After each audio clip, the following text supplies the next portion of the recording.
તમે પણ સિઝનમાં વધારે બટેકા લઈ લો એટલે પછી બટેકા બગડતા હોય છે, તો મારી વાપરશો એટલે બિલકુલ બટેકા છે ને આખા વર્ષ સુધી તમે એને શાક બનાવીને ખાઈ શકશો।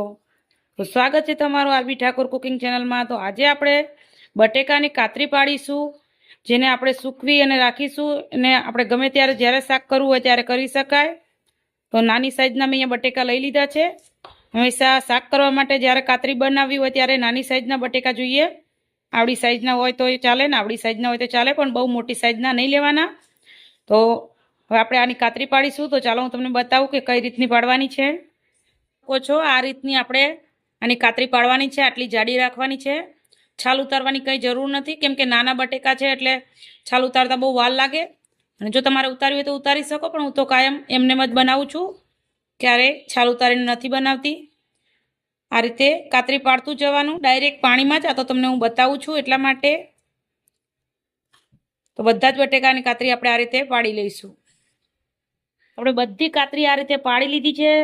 તમે જોઈ શકો છો બધી કાતરી મેં આવી જાડી જ પાડી છે, પાતળી નહીં પાડવાની, નહીંતર શાક બરાબર નહીં બને, કારણ કે આપણે આ શાક બનાવવા માટે કરીએ છીએ, તળવા માટે નહીં, એટલા માટે। અને આને મેં 4 થી 5 પાણીએ સરસ ધોઈ લીધા છે।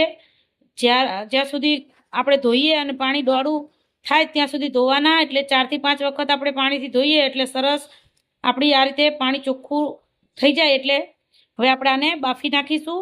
તો ચાલો હવે આપણે બાફી લઈએ। આપણે ચૂલા ઉપર પાણી ગરમ થવા મૂકી દીધું છે। ગેસ ઉપર પણ કરી શકાય, પણ ચૂલા ઉપર જલ્દીથી થઈ જાય।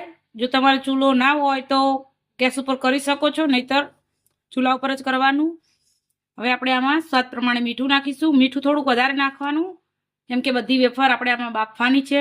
હવે આપણી જે બટેકાની કાતરી આપણે કાતરીને રાખી છે એ આપણે આમાં નાખી દઈશું। આ રીતે આપણે ઝારાની મદદથી કાઢી લઈશું પાણીમાંથી। ડાયરેક્ટ આપણે આપણા તપેલામાં નાખીશું। એક વખતમાં જેટલી આવે એટલી આપણે નાખીશું, બીજી પાછળથી ફરીથી આપણે બાફીશું। અડધી આવી ગઈ છે, અડધી આપણે બીજા ગાણમાં કરીશું। હવે સરસ આપણે આને બાફવાની છે, અચકચરી બાફવાની છે આપણે, વધારે નહીં। આપણે 10 થી 15 મિનિટ જેવું થઈ ગયું છે અને તમે જોઈ શકો છો આપણી વેફર કાતરી બટેકાની સરસ થઈ ગઈ છે। આ રીતની ચમક આવી જાય અને અધકચરી ચડવા દેવાની, વધારે નહીં બફાવા દેવાની।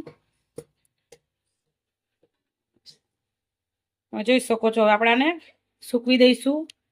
હું તમને બતાવું તો આ રીતે આપણે દબાવીએ એટલે અંદર આમ આપણને પોચું લાગવું જોઈએ, આમ કડક ના લાગવું જોઈએ। હવે આપણે આને તડકે સૂકવી દઈશું। આપણે બધી બટેકાની કાતરીને આ રીતે ખાટલામાં સાડી પાથરી અને સૂકવી દીધી છે, તમે જોઈ શકો છો। અને આ જાડી હોય છે એટલે આને સુકાતા 3 દિવસ લાગશે। જે આપણે વેફર કરીએ તો 2 દિવસમાં આસાનીથી સુકાઈ જાય, પણ આ જાડી હોય એટલે એને વાર લાગે। તો આપણે 3 દિવસ સુધી આપણે તડકામાં આને સૂકવશું અને પછી હું તમને આનું શાક બનાવીને પણ દેખાડીશ। તો તમને અમારી રેસીપી ગમી હોય તો લાઈક, શેર ને સબસ્ક્રાઈબ કરવાનું ભૂલતા નહીં। આવજો ને જય શ્રી કૃષ્ણ।